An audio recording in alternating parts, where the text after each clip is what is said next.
who stand to have some of their illusions busted up by, Okay.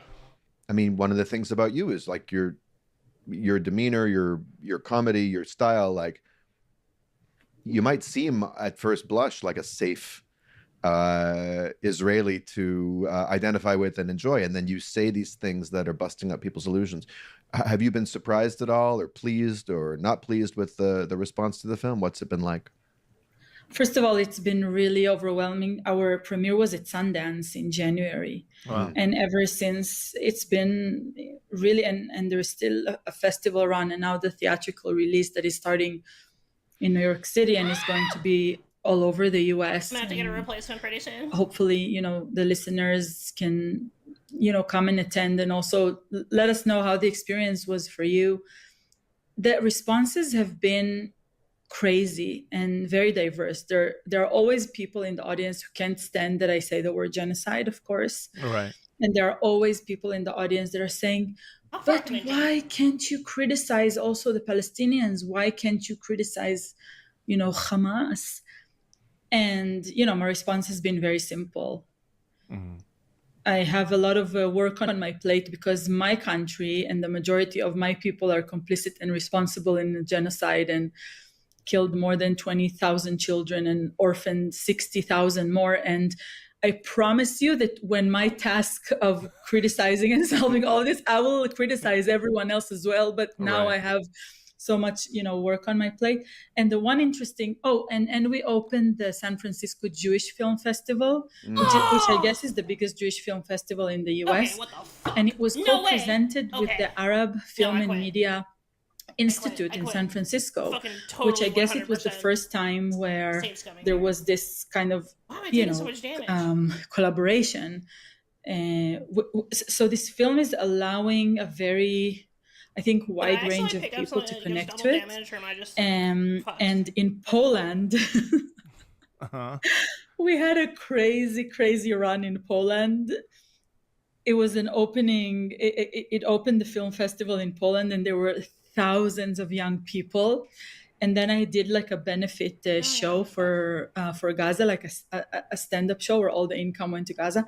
And after every screening and after every show in Poland, we had lines of young people, Polish people, who just wanted to talk to me, to tell me how much the history of Poland is really restricting them from criticizing Israel.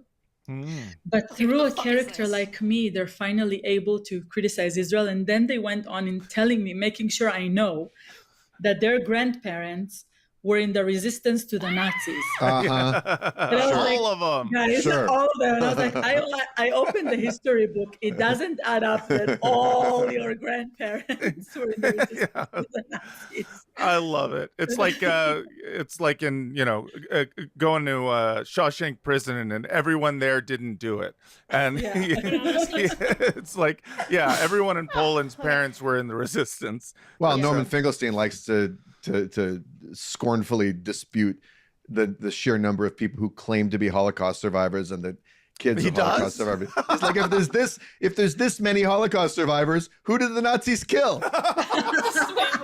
You guys are denying the Holocaust by claiming to have survived it. Oh, come on! My God, Norm goes crazy. I love Norm.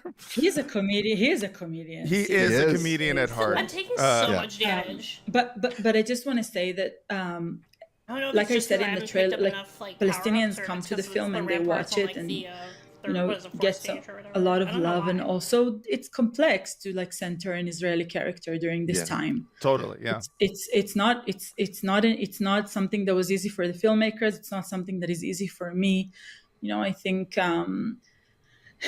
But unfortunately, and I'm saying this with great sorrow, there's so many people out there that while Palestinians were filming themselves going through a genocide for 2 years, when an Israeli Jew is saying it, then they feel the permission to listen, which is horrible. And I say to the audience, like, it's a warning sign for you. Like, why do you need to hear it from an Israeli Jew when Palestinians have been documenting themselves? Are you fucking kidding me? But well, there are Palestinian podcasts too that are saying a lot of things that we say, and we benefit on some levels that are unfair and on some levels that are understandable from our identities. And I think identity is something ultimately that's best treated as a function. Like you use your identity, you channel your identity, you marry your identity with your values, and try to accomplish something with it, rather than kind of resting in it or letting it completely define you. And you're doing that. And really also, cool. I mean, a perfect example, I think, of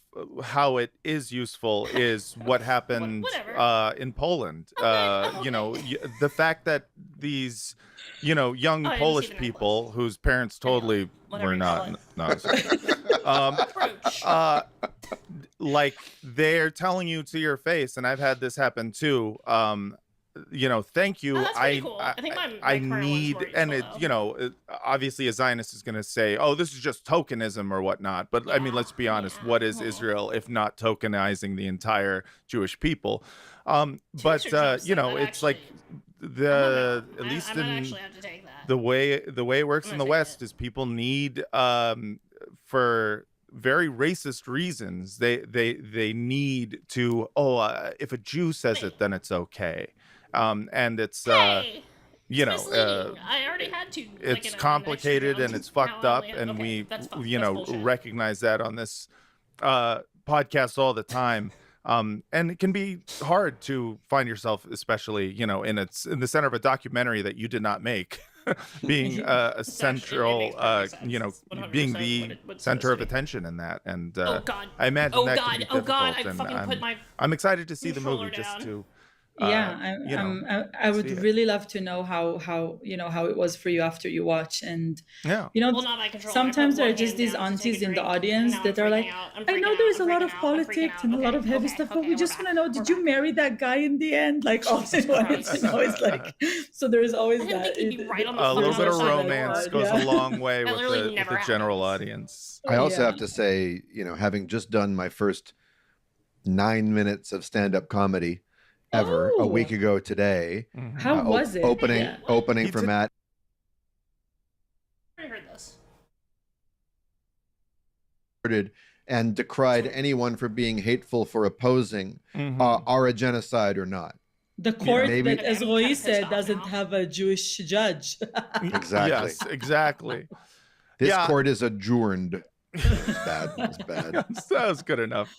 But yeah, I mean, there's tons, you know, more of this. I want to also play Gavin Newsom, governor of this great state of California. For now. He recently went on Van Latham's show, and Van Latham is a really funny guy and a good political commentator, but mostly just hilarious dude who has a great podcast. And he was able to get Gavin on and he asked him some real questions. I don't want to do a challenge. And I have to say, I've never, like, I already don't trust Gavin Newsom. But then watching him squirm his way through questions about AIPAC, I think disgusted me beyond anything I've seen him say thus far. So let me play a little bit of this is Gavin talking about I'm doing a challenge right now. Fuck off. I will not vote for a candidate that takes $1 from AIPAC. It's interesting. I mean, it's interesting. I haven't thought about AIPAC, and it's interesting. You're like the first to bring up AIPAC in years. Which is like, are we? I'm sorry, we're sitting here for the first time going, what is it? I've never. That's weird. I've never even thought. I would imagine a lot of people thought about that in before. Recent years. That's weird, man. Like, I want to see how many times you can. I want to see how many times you can use the word interesting in one answer. Oh, check this out. Just interesting. Why do I say that? Not relevant to my day-to-day life. Okay. Which is just interesting. Listen, it's interesting you say that. JPAC perhaps more, but AIPAC less and less. Okay, fair enough. Which is just interesting. What's interesting about it? Like one does. It's just interesting as you bring up AIPAC that it hasn't been part of. I'm just reflecting quite openly and honestly. Hasn't been part of the day-to-day. So what's extra disgusting about that is, number one, what's interesting about it to him is he is 100% implying that Van is asking a lazy anti-Semitic question. Yeah. It's really interesting you would bring up AIPAC. Interesting. You know, it's very, very fascinating that you would think that has anything to do with politics in California. And then he goes on to say, well, maybe if you were talking about JPAC, which is, of course, in California, is our well-funded Israel lobby. Right. JPAC is the California Wait, APAC, really? essentially. I mean, you know, like these groups, APAC at this point is a blanket name for the Israel lobby. APAC is multiple trying to do different the Prince of Persia organizations style and an run. organization, but the Israel lobby spans everything. So at this point, Yeah. I forgive anyone who calls the Israel lobby APAC. It's interesting that you ask about APAC. I mean, I think about JPAC all the time, but their funders and supervisors and the people who give them their marching orders and the umbrella organization to which they belong. I want to channel my best Pee Wee Herman. Well, it so happened, Governor, that you just said our secret word. Interesting. and the chair is flapping up and down. Oh, that's pterodactyl. Great. Yeah, I love how he said that it's not part of the day-to-day. Like, you know, I mean, they pay in advance. Like what? Right? Like, Yeah, exactly. It's not a day-to-day paycheck. It's once a year. It's salary, every couple of years, I get an influx as soon as there is, let's say, I don't know, a fucking election coming up. I mean, he's sitting there pretending that APAC is some weird question that anyone would ask right now in the middle of a genocide. He continues to talk about the weirdness of asking any questions about this. In this next clip, in which he's asked about a possible weapons ban, and here is that. Are you in favor of halting military assistance to Israel? I mean, the timing's a curious one. When the precipice of a phase 1 deal that was announced today and a ceasefire. So, like, starting off with that, it's interesting timing that you would ask about this when Trump, who I hate, by the way, just took care of this for me. Yeah, and this is your point, Matt, right? That Democrats love blaming Trump for everything that goes wrong. Yes. Right? But when it comes time to him giving them cover, saying, he's given them the pretext to say, let's not talk about this anymore because our dear fearless leader has taken care of it for us. It's no longer a problem. And it's extra disgusting because of the fact that they're they are given this opening. Even in a completely cynical person, I would accept the political posturing where you're going to say lame. Because Trump is bad and I hate everything he does, you could take this opportunity to show yourself as the political opposition to this ceasefire is bullshit, which it is. The status quo, even if it was a dream come true, it would just maintain the status quo of an apartheid state. Like, you can take that position now because, I mean, literally as soon as Trump became president, did you notice one by one celebrities started talking about, Israel doing a genocide or being bad in some way, including some far left members of the Democratic Party. Yes. All of a sudden, it became a little bit more politically feasible. You are in that moment now. You are in that moment, and instead, what does he do? He deflects a question about a weapons ban to Israel by saying, well, why would you ask that when we're about to have peace? Can you just he's almost mad that he didn't schedule the interview for after the peace agreement was signed, so that peace just means you can continue arming Israel, but nobody will make fuss about it. That's peace to the US. Exactly. And it's very curious. That's very curious. You would say that, Noam. It's very interesting. Yeah, it's just interesting. The subject of a movie called Coexistence My Ass, when coexistence is the best thing ever. Well, with Gavin Newsom being such a handsome guy, I'm gonna start calling him Curious George. Oh, I like it. I'm out of here. It's not a day-to-day thing like the weapon. It's not like Israel is, it's not like America is giving Israel weapons on a day-to-day basis. Yeah, no, I don't think about minute-to-minute basis. Well, it's funny you say that because listen to the rest of this. Even if this is over, but I get it. Yeah. So look, no, I'm not prepared to say that I would support a blanket exemption for military support of Israel. An exemption? That said, I've been very vocal in my opposition to Bibi Netanyahu. When it gets into the nuances, and I know there was a bill in Congress on this, but a blanket restriction, I would have a difficult time supporting. But to eliminate support across the board is something, to me, is a bridge too far. Conditioning in a thoughtful way with a flexibility of criteria, flexibility. Gotta move around. conditions that are changing on an hourly or daily basis or weekly basis as it relates to not just what's happening in Gaza, but what's happening in Lebanon. What's his fetish with the daily basis stuff? Like, what's got he's just, he doesn't think about Israel on a daily basis, but he does think about like day to day being able to arm Israel based on the flexibility. You got to be flexible enough to give Israel weapons on an hourly basis. From 2 p.m. to 4 p.m. today, we're going to send them a day's worth of weapons. You never know. 4 p.m. to 6 p.m., we're going to reduce it. It's during their Schlafstunde, the 2 from 4. You can't have that much noise. And on the 7th day, God banned weapons to Israel. Yeah. It's just, oh God, man. I cannot stand that level of like democratic focus grouped cowardice where you're just like, listen, I believe in respecting the nuances of giving guns and ammo to Israel at any time they ask for it. Just be honest. Just be honest. And this last clip I'm going to play is from The Breakfast Club from, potential VP who didn't make it, Josh Shapiro out of Pennsylvania. He was Hey, Jew. They don't want you to be the vice presidential candidate. Yeah. They hate you. They hate you for being from Pennsylvania. They say they prefer a populist from Minnesota. Yeah, that's right. Okay, I just love, you know why they hate you? Because Netanyahu also lived in Pennsylvania. 15%, is it worth it? It might be worth it. So here is Josh Shapiro talking to Charlemagne, the G/D. I am playing like shit. There it is right here. The article in the New York Times about Democrats pulling away from AIPAC. So clearly it's having some impact on them politically if they feel like they got to.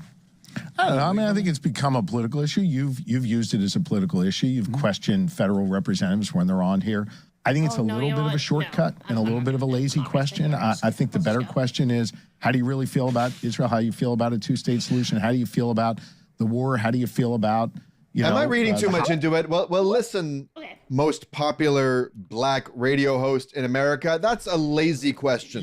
I'll be honest. I cut out the part where he said, "I hope this doesn't offend you" at the beginning, just to get to that explanation quicker. But I love that he's like, "What?" It's sort of a shiftless kind of layabout question. Yeah. Sort of a. Listen, I hope this doesn't offend you, but this is a type of question that someone would ask if they had an extra muscle in their calf that made them jump higher. You know what I mean? This is some question, and don't be offended by this, but like certain people, when I measure their skulls, ask this question. That question's been gorging itself on chicken for way too long. Yeah. This question is sort of likes to like the fact that he just calls him to his face lazy, and also. Listen, there are such things as lazy questions. It is not necessarily racialized to say a question is lazy to anyone. The idea that it is lazy to ask someone a question about AIPAC is, I'm sorry, him being racist and lazy. And lazy. Exactly. Because he doesn't want to work at the answer. And his answer seems to be, thus far, why ask about AIPAC when instead, you could ask people, maybe they just truly believe in Israel's right to do all of this, which is like, it's such a funny, deflection, because it's like, that isn't the question. The question is about whether or not you or anyone who is taking money from a lobbyist is somehow now compromised because they are taking money from a fucking lobbyist. And it just, he's like, no, you should ask me another question. Like, do I believe in Israel's right to exist? Can you ask me a less uppity question? Yeah. Hostages or hungry kids or what have you. I think demanding answers on those questions is more important than. That's a different fucking question. Hey, what about this lobbying group or that lobbying group? Well, what do you think? What about this lobby or that lobby that might be influencing you, Josh Shapiro, to make Palestinians go hungry and to threaten the possibility that the hostages were ever going to be returned alive. And Charlemagne doesn't miss a beat. He's asking. Really? He is a great interviewer, and he's asking all of these questions right after. Well, what do you say to the critics who argue that U.S. foreign policy on Israel is often shaped not by national interest but by the lobbying strength of these people? I think that's a fair conversation to have. That's the conversation he is trying to have. That's a question. That's definitely a question. What? How is it lazy just a second ago, and now you're like, well, that's a pretty good question. Of course, he's gonna butt this whole thing. I think it's just a little lazy to say, oh, it's got to be because of that interest group. Maybe someone actually believes those views, or maybe someone feels strongly about that particular way. Is it possible? Those famously lazy academics, Steve Walt and John Mearsheimer. Yeah, I know. An elected official to get millions of dollars from corporate donors, oh my God, or even lobbying interests, and still really work for the people. So fucking lame. Yeah.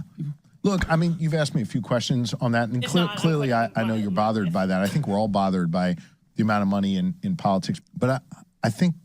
I love that projection, by the way. Clearly, you're very bothered by, the money in politics. We're all bothered by it. It's like Josh Shapiro. Clearly, you are very bothered by being asked questions about taking money from the Israel lobby. And his deflection is essentially, no, it doesn't matter. I would do this for free. Yeah. It's like Daniel's what you said before about the sexting. It's like you say to your partner, you're clearly very bothered about me, sexting with other. That's right. And it's this other move that these especially Democratic politicians love to do, which is to say, you're clearly bothered, perhaps suspiciously so, by this specific thing. And we're all bothered by some generalized, like, zoomed out version of it. So in the case of the sexting, it would be like, you're clearly very bothered by this baseless accusation of me sexting with another woman. Look, we're both bothered by the overuse of our phones in this relationship. That's right. You know, like, we're all concerned that there's too much texting generally going on, and we're not spending enough time together in person. And too much screen time in society in general. That's right. Listen, we all have problems. God damn. And, it's just like sitting really there. Have to do that? Do you really have to do that? Charlemagne asked another great question, which is like, is it possible to take the money from these lobbyists to represent their interests while at the same time representing the interests of your actual constituents? And Josh Shapiro goes, that's what I do, you see. I make both things work. I have a constituent base that is Democratic and is a majority against sending weapons to Israel. That's one part. And then I have this lobby that's giving me money to keep sending weapons to Israel. I take the money from the ethno-nationalist advocacy group, but really it's no tzitzit attached, I like it. I like it. Of course. Did you hear that tzitzit joke? No? Yeah. It was like no strings attached. Yeah. I liked it. Sorry, I wasn't listening. I'm sorry. No, it's okay. I'm also tired of us. Can you repeat? No need. No need. You can go. You can watch the episode. No, this is a live. This is a live recording. You missed it the first time. You snozzed. You lost. It's late. It's late where you are. It was kind of a lazy question. It was kind of a lazy joke, honestly. It was kind of lazy. Well, you're clearly bothered by the fact that you made a lazy joke. And I wasn't paying attention. You're clearly bothered by the fact that I wasn't listening to you. Look, we're all bothered by hearing loss. We all have sufficient hearing loss. All right, let's just play a little bit more of this. The voters, I'll just speak to Pennsylvania. They're smart. They know who's on their side. They see it. I got voters who sometimes show up and vote for Republicans, sometimes vote for Democrats. But overall, I think voters are a lot smarter and they can see through that. Yeah, this guy totally went to the Barack Obama School of Oratory. 100%. He is just doing an Obama impression. That means you're a lame politician if people sometimes vote for Republicans also vote for you anyway. Right. And beyond that, also, like, his main point there is just like, basically Charlemagne's asking if that money dictating policy, if that matters to voters, and doesn't that affect, your own decision making politician. It would also and help he's if I could going, fucking remember listen, them. guys, voters are smart. They can see through when someone is just serving the interests of the lobby. And when someone is, like me, really good at dodging questions about serving the interests of a lobby. And I love, because that is just dripping with disdain, in my opinion. Yeah, his like voters, yeah. condescending, oh, voters are smart enough to know the difference. And he's just patting himself on the back for the fact that he continues to fool his own constituents, who, again, after poll, actual Democratic voters, vast majority are like, do not look at Israel favorably and would approve a weapons ban. I mean, it's just fucking ridiculous. I'm just gonna finish off with taking this. the money. It's just that when you take the money and you're beholden to them, that's what I would tell elected officials. You don't have to be beholden to them. Yeah, but I can tell you, there's not one donor or one group or whatever that I go, oh man, I gotta please them, so I'm gonna do something that I disagree with. I mean, I wouldn't be able to live with myself. I wouldn't be able to sleep at night. People will always assume it's AIPAC though. AIPAC is the boogeyman in all of politics. Code. It's code for a lot. Yeah. I just wonder. Sorry, I was waking myself up. Just to his face. It's code. To his face, calling him anti-Semitic, saying that anyone who asks him about AIPAC is anti-Semitic. It's code. And also him sitting there going, It's code is code. Yeah. For you're an anti-Semite. Yes.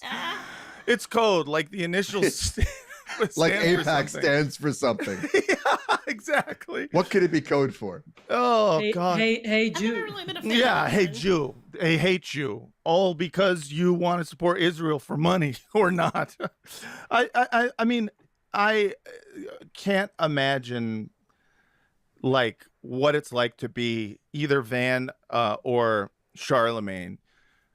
To have to sit there and kind of parse through the like I see this and I clearly know exactly what the fuck these people are saying. Like they're both telling their interviewer, your line of questioning is racist or is anti-Semitic, and like just to be either one of them and have to like sit there, they may not know off the bat, like, is this motherfucker calling me a fucking anti-Semite because I asked him about a lobby group that he does take money from? Like, you know, I'm not sure if they're sitting there as infuriated as I am, but I'm watching this with fucking like clenched fists, especially him sitting there going like, it's not like, you know, everyone's, you know, sitting around going, oh, there's this one lobby group that is, I really gotta, you know, please. And it's like, how many different politicians were on record in I also don't know what I'm supposed to do Walt for the and next, Mearsheimer's book, The Israel Lobby, and have been on record on American news talking about the amount of pressure from AIPAC and from various different Israel advocacy groups. Like, who are you fucking kidding? It's infuriating, and I think, Matt, you and I have this in common. When Democrats do this shit, it extra gets our goat because of the hypocrisy and the sanctimony and the evasiveness and the key and easy to overlook role they play in making this possible, not to mention the fact that it's Josh Shapiro's party that was the primary party to the beginning of this genocide. Noam, because time zones are anti-Semitic and they hate you, it is very late where you are, and we should probably let you go and maybe call this an episode. What do you think, Matt? I think that's been an episode. I missed you guys. It's so much fun talking to you.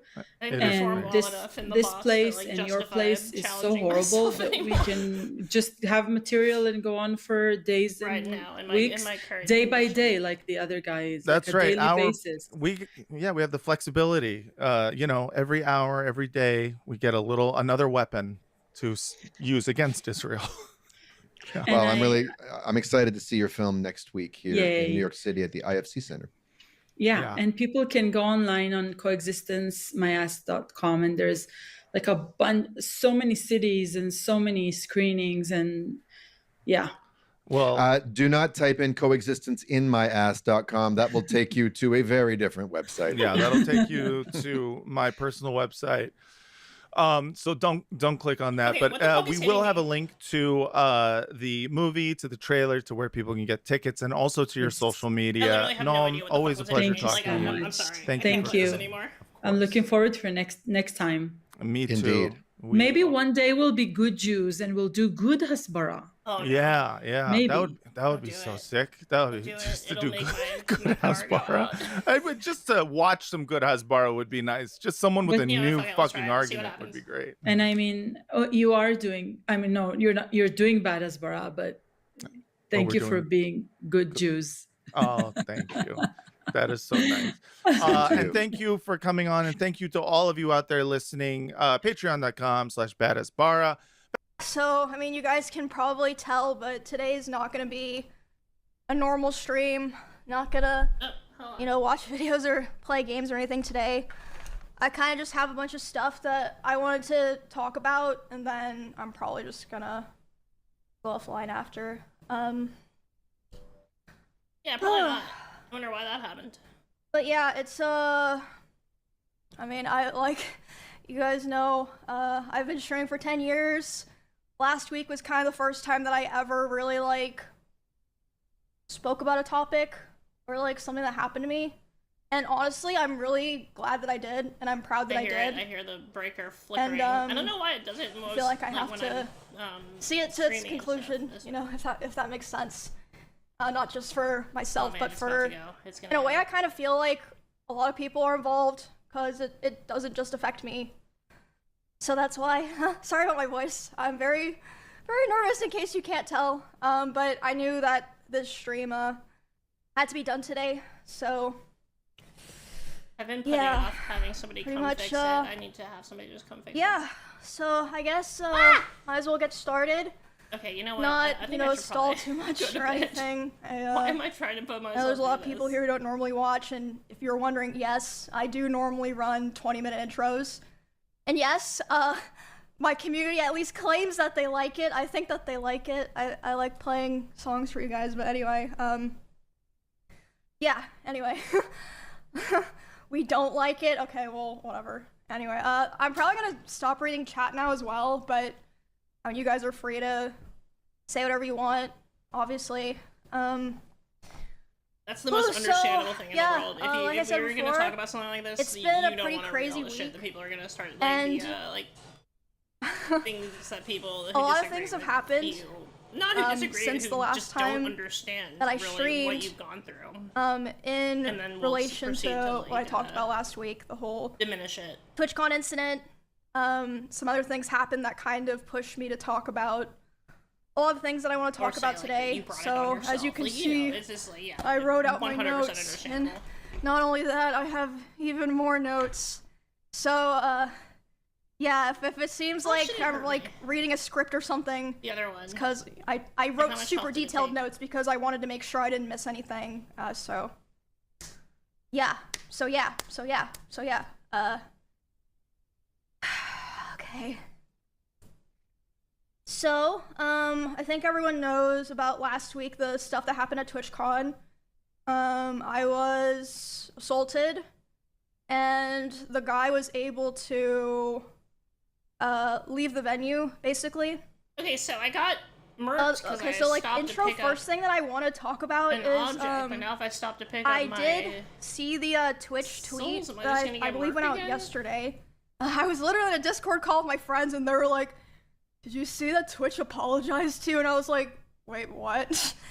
So I'll just eat yeah, another, basically what I'm trying to say is they put out that tweet. I was just to make never sure. reached apologized just to say that. I say privately. Souls and Flash, They just put get that over out it, without like- consulting me or anything. I didn't know that they I'm were not gonna gonna do learn that, the so new that was, turbo they come up with for the same fucking yeah. thing every time. Fuck off. I mean, I'm glad that, they're trying to, take some level of accountability, but there's a lot of things that they didn't mention in the tweet that I feel like should have been mentioned. But anyway, more stuff's been happening behind the scenes.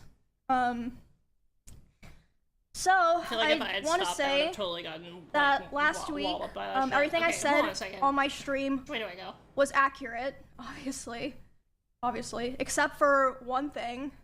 I was wrong about one thing. I was going over the tweet that Twitch initially put out where they're like, oh yeah, this thing happened to a high-profile creator. You know, police were on site. We're cooperating with law enforcement investigations. Am I missing something? What I was wrong about was Or should I have dropped? they were not cooperating with law enforcement investigations. I found that out on Monday when I got a phone call from the San Diego police, and they were talking to me, and they basically said, hey, we can't really do anything right now because they apparently know the name of the guy, but they're not giving it to us until a warrant goes Actually, through. you know what? I'll switch to poaching crowd or something. Which, and if keep you know it, anything about that stuff, simple. it usually takes a while. Usually, Even you know, if it's expedited, which it was being expedited for me, but it still takes a lot of time. And they're like, yeah, they're refusing to give us the name, which as far as I'm aware is like a very common company thing where they'll be, you know, they don't want to give out names of potential people involved in crimes because then like that person could maybe like sue them for giving their name to police. I don't know, something like that. That's what my lawyer said. But basically, they were Twitch was trying to make sure that the guy that assaulted me didn't sue them, which meant that the police were not able to work on the case right away. So yeah, I got a call about that on, I believe it was Monday, from the San Diego police. They were like, yeah, we're working on the warrant, but like right now, that's like all we can really do, but like we're trying our best, just like want to let you know, we're gonna keep in the loop and everything. I was like, okay. I was very frustrated because I was like, damn, like I didn't know that on Saturday. I would have said that if I knew. From, you know, traveling to Texas, and I caused like quite a stir at a TwitchCon. I can't listen to this for an hour. I need like the highlights. I'm sorry. I do care though. I'm sorry, Amir. Hey Toronto. I just released more tickets for my special taping on December 14th. I heard about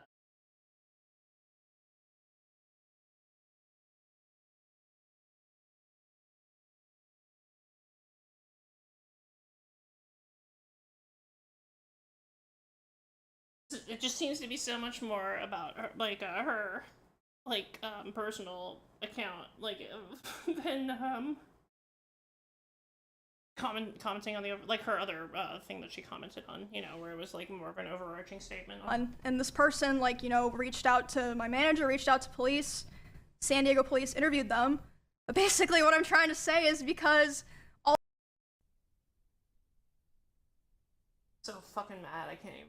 All this stuff was delayed. This guy was able to get really far away from San Diego, allegedly. And this whole time, my manager was like, basically like begging Twitch, like, dude, like, please give us his name. Like, we don't know who this person is. Like, for all we know, he like lives around where Emmy and her roommates live. Like, I can't like help her if like I don't know who this person is, and they were refusing to do it. But after that tip from the person who said that the guy came into their workplace and was talking to him, my manager demanded the info from Twitch. Bro, is it gonna go so they did end up giving it to police, but not my manager, as far as I know. She still doesn't.